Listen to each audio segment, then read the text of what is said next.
The time it takes to get employment insurance varies across the country. People in areas with the highest jobless rates get their EI faster. So in some places, you have to work 420 hours before you can make a claim. In others, you have to work as many as 910 hours. The opposition parties are calling for changes. They say the rules should be the same everywhere in Canada. Liberal leader Michael Ignatieff wants a minimum of 360 hours. That would be about 45 days of work to qualify. The Conservatives have said the only way to make that work would be to impose a payroll tax. You have to wonder when you look at the latest numbers on EI claims whether people would be willing to go to the polls on this. The numbers today show that Alberta had the biggest jump in people making EI claims in the country. In March, 42,000 people in Alberta filed for EI. Statistics Canada says it's because of the huge hit in a range of jobs in Alberta: construction, trade, manufacturing, and professional jobs, as well as scientific and technical services. People are hurting. The finance minister has said our deficit for this year will be bigger than he thought, and the economy continues to flag. What do you think? Should the government make the employment insurance program uniform across Canada? Should it be more generous than it is right now? Would you be willing to go to the polls on this? Our guest to join us in our discussion today is policy analyst and lawyer Ken Chapman of Cambridge Strategies in Edmonton. The toll-free number to join our conversation, 1-866-468-4422. That's 1-866-468-4422. Hello there, Ken Chapman. Welcome back to the program. How are you, Donna? I'm fine, thank you. I'm wondering what went through your mind when you heard that Liberal leader Michael Ignatieff was willing to bring the government down on employment insurance reforms. Well, I think what it is just a bunch of political rhetoric and posturing and game playing. I don't think anybody's serious about going to the polls on this issue, but it's a point of telling the Prime Minister to get serious about it. Do you think the program should be uniform across the country, though? I do indeed. I don't think that those distinctions make any difference anymore. But, you know, the Conservatives are at the same time introducing some changes, which I'm sure you're well aware of, to help with skills training for longer-term and older employees who are laid off their jobs. And they're also promising to provide an additional 5 weeks of employment insurance. Is that enough, do you think? Well, I don't know on the merits if it's enough. I think there are people who are actually studying this and trying to figure out what to do. It's clearly, as part of this recession, there are going to be a lot of people hurting.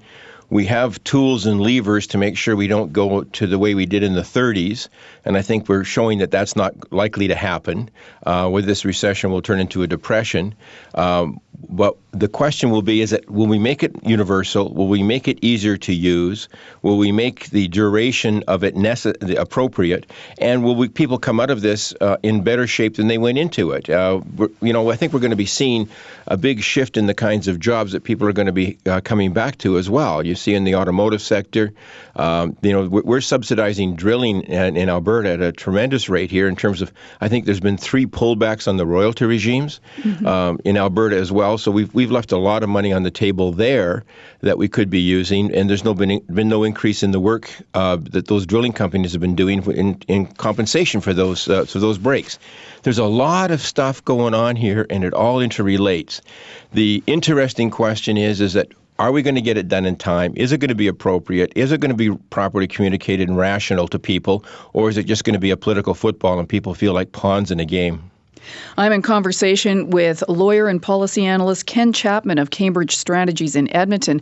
We're asking you, what do you think about the prospect of making the qualifications for employment insurance uniform across the country? Would you be willing to bring the government down on this? Would you go to the polls with respect to employment insurance?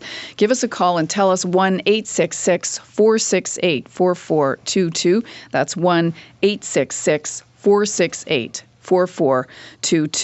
You were mentioning there in your last comment, Ken, that there's, all of these issues and the way government spends money, the way it allocates its resources, all of these things are interrelated. But when it comes to employment insurance, I know that Michael Ignatieff has been saying that his proposal would not require a payroll tax, yet Conservative Minister John Baird has been saying, yes, it would. You got to get the money from somewhere. Is it possible, given the growing deficit, to pay for a more generous EI program for Canadians without raising taxes, do you think? Well, of course it is. It doesn't matter what your priorities are. If you're gonna spend money this way, you may have to spend less money in other places. But the revenues for governments are down significantly. We're going into some pretty phenomenal debt situations and big deficits right now.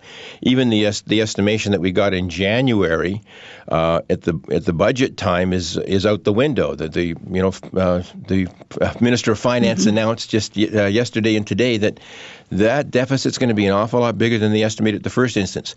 The issue of a payroll tax, that's primarily the Conservatives speaking to their base. They don't like any tax whatsoever, and a payroll tax would be something that would just stifle competition and add another burden on employers. They're right now speaking rhetoric to employers and saying, if this is going to happen, it's going to hurt employers, and that means there's going to be fewer jobs, it's going to reduce productivity and all those kinds of things. It's just rhetoric. We really need to improve productivity.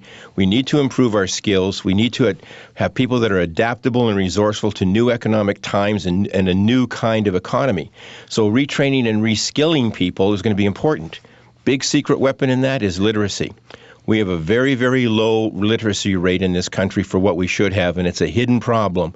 And I think if we're going to put people through skills programming, we have a wonderful opportunity to increase literacy rates across the board, not just reading and writing and arithmetic, but technological literacy, media literacy, all kinds of things that are going on that we could start picking up and doing that now without a stigma.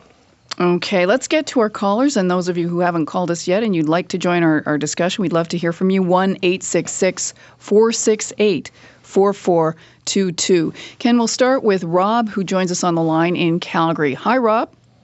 Hi, how are you today? I'm fine, thank you. What do you think about all of this? Well, I just want to ask Ken's opinion on one thing. He has said that he doesn't actually think we're going to go to the polls on this. He considers it to be a little bit of political rhetoric and war games in Parliament regarding uniforming the EI policy across the country.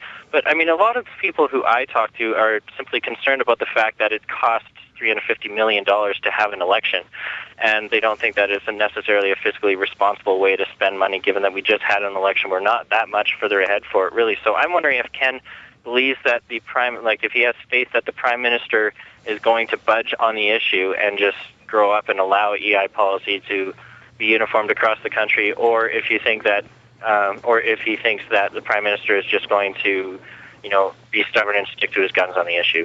Oh, I think the Prime Minister will fold on this issue. He folded the last time he got pressed. He prorogued the Parliament to save his party and to avoid an election.